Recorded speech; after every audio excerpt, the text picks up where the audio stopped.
Hi guys, just got done watching 2012's Among Friends, directed by Danielle Harris, which really surprised me. And I have to be honest, she does a good job in the directing department, but the movie itself has a very weak script and it doesn't really go anywhere until the end. And then it still doesn't really go anywhere in my mind.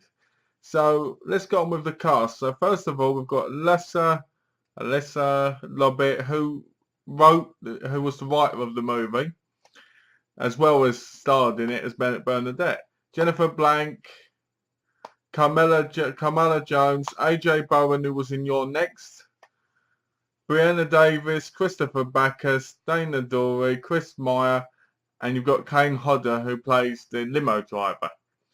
Now, I gotta be honest, as much as I like seeing people like Kane Hodder, Robert England, Tony Todd, I like seeing them in like bigger roles, you know? I don't like these horror legends kind of being like a cameo. I know it's a cool thing to see them in a movie, even if it's for a few seconds, but I'd rather see them in a proper role. So, basically, the story is, the film starts basically like this. Everybody's getting ready to go to this party and it's set in 1984. Thus, they're all wearing 80s clothes. You've got Bernadette, Melanie, Sarah, Adam, Jules, Marcus and Blaine getting ready. And you're like, ooh, and basically they're all getting in the limo.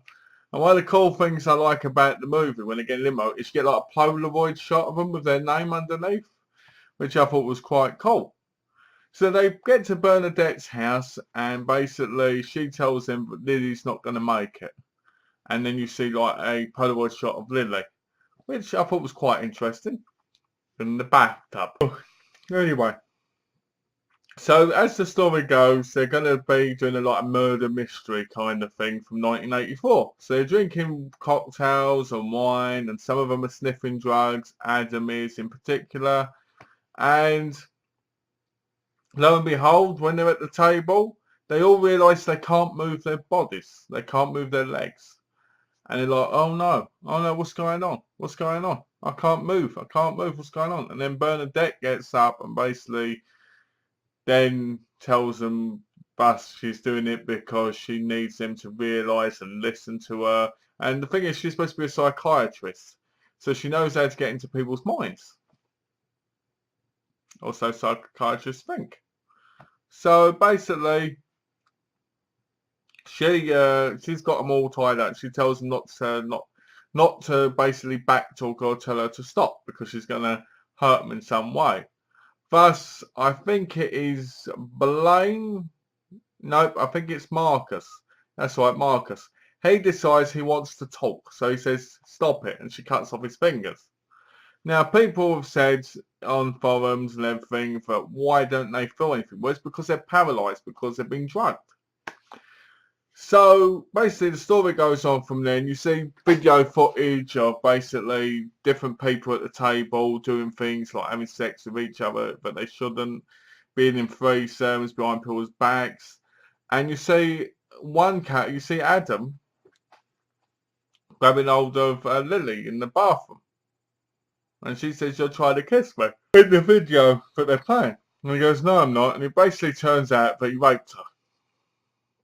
Yeah. So basically, there's parts where certain characters basically go into a completely different world. And these scenes are the best scenes in the movie. Because basically she goes out of the reality of her being in the situation to what looks like these people going, get out of the chair. I'm the actress. Basically the people playing them, which in a film, which was really well done. I really like that scene. I thought those two scenes are fantastic. Sadly, not the rest of it was. So basically, Bernadette shows them all this footage. She has a go. Basically, she cuts off Adam's balls, and you see him in someone's hands, and he's still alive, and he's all right, and he's not bleeding to death, which is a bit weird, because I'm sure I'd be bleeding to death, because you'd have to really get in there to get him out. So basically, they're at the table, and all of a sudden Lily turns up. She's woken up out of the bathtub because everybody thought she was dead. She gets into a fight with Bernadette, and she strangles Bernadette to death. Now, earlier in the film, Bernadette basically stabbed and killed Kane Hodder. the limo driver, which was disappointing. But anyway, so what goes on is Lily, she goes to help them.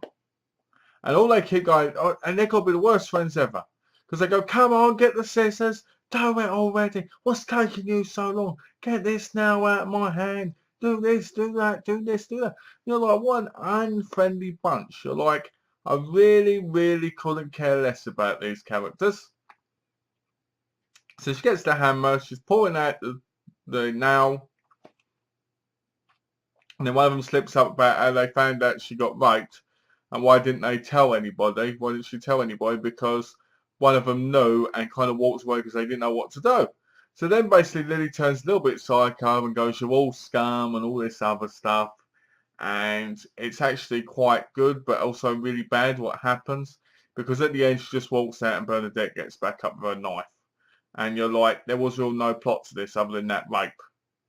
There's no real horror to it. A couple of fingers getting cut off in the testicles to me isn't horror. I won't call that horror at all. It's supposed to be a horror comedy. I didn't laugh once in the movie. I thought the acting was quite bad. I liked Alyssa Lobet as Bernadette. I thought she was great. Tina Duray was great as Lily.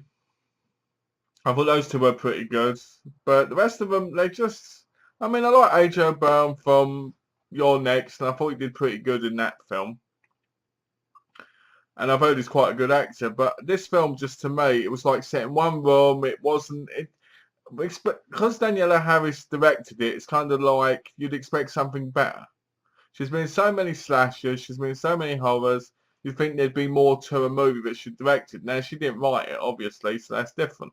If she'd have written and directed and wrote it and directed it, sorry, I think it might have been possibly better, but you never know, because the directing's okay. It's nothing special, but it's okay.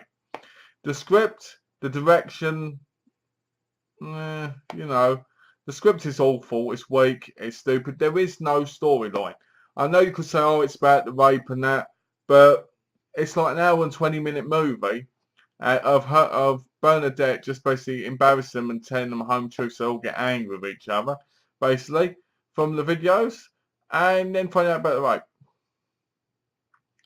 So it's not one I'd highly recommend. I'd give it 2.5 stars because I enjoyed it to a little degree, but I didn't enjoy it completely because I felt like there wasn't enough there. It felt like a premise, like a plot premise that could have been a lot better and could have gone a lot further.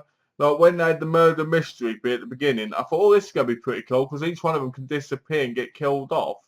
And they're going to think it's part of the murder mystery. Kind of like Clue. You know, the film Clue. Obviously, that's comedy, but you get what I mean. And I'm just sitting there going, when they're all tied up with chairs, ugh. So it's going to be one of those, basically, just talking through the whole movie.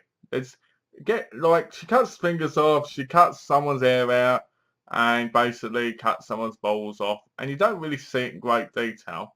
Oh, he puts the nail in someone's hand, and I'm just sitting there going, this isn't a horror movie. To me, it isn't. It might as well have been a thriller, in my view, because to me, it wasn't terrifying, it wasn't horrific, it was kind of like a mystery, if you get what I mean. So, yeah, I give it a 2.5.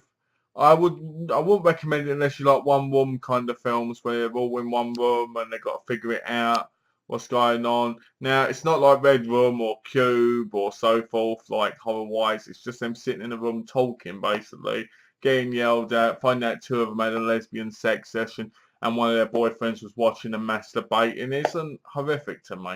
It's, especially considering all the horror movies I've watched lately, it's like I expect something special. I expect something to actually happen. You know what I mean? So, yeah, 2.5. It's not that great.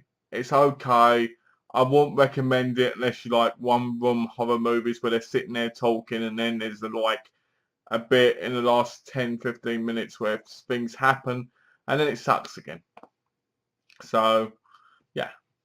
So, as always, guys, thanks for watching. I hope you had fun. Oh, and the best part about the movie is the clothing. That's the best part. So anyway, guys, thanks for watching. Hope you have a lovely day. And as always, if you haven't, please subscribe. Take care and avoid this movie at all costs. If you like the movie or you don't like the movie and you've seen it, let me know below. Thanks for watching, guys. Bye bye.